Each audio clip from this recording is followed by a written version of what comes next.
fa hoy ny VTTFM hoe fa ny fahamarinana no manandratra ny firenena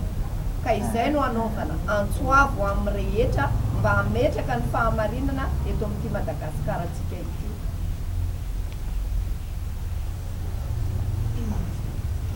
Ny Oscar dia nanana vina tramony voalohany ny hametrahana olona vanina vonina asa mitondra n'ity firenena ity. Zava-misy dia miazakazaka vonina daholo ny andray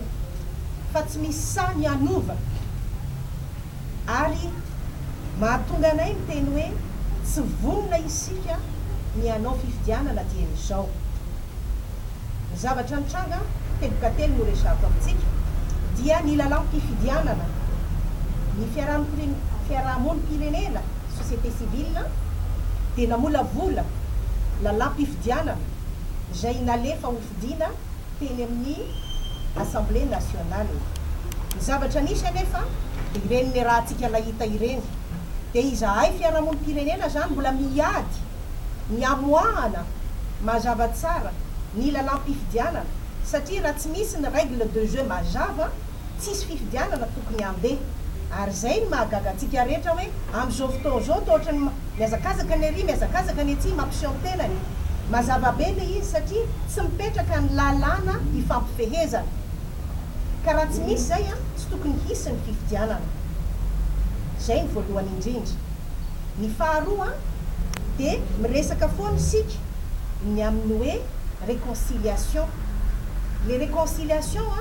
dia ny vahoaka mihitsy no leo an'le fitondrana rehetra ny fanesy zay tsy namaly ny filangy. Noho izany ny fampihavanana dia tsy eo amin'ny samy mpanao politika na samy mpilalao politika fa kosa eo amin'ny vahoaka sy ny fitondrana. Ahoana ny fomba anaovana an'izay dia mifandray amin'ilay niteneny Madame Ramarson Arlette teo hoe tena mila ny fiekena fa nisy adosoana tao ary ny fanonerana fa raha mbola misy ny antsoina hoe impunité na tsy maty manoty na anova flou injato azy tsika dia ohatra zao foana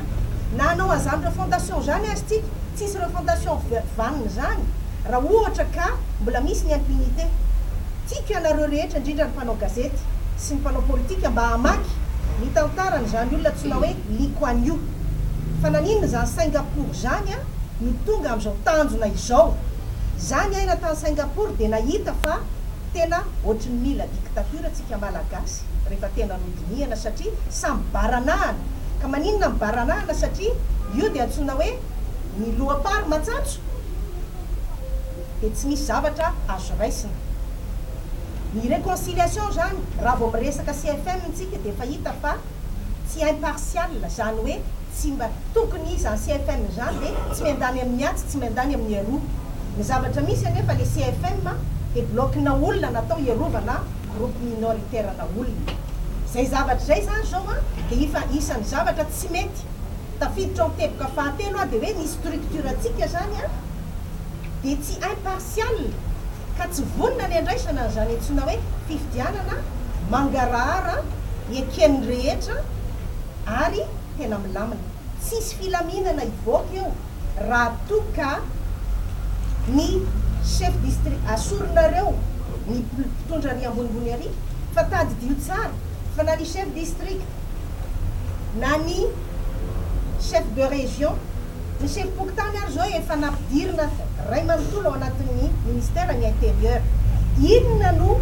zavatra mangarahara ho andrasantsika sao dia mifandany andro eto fotsiny isika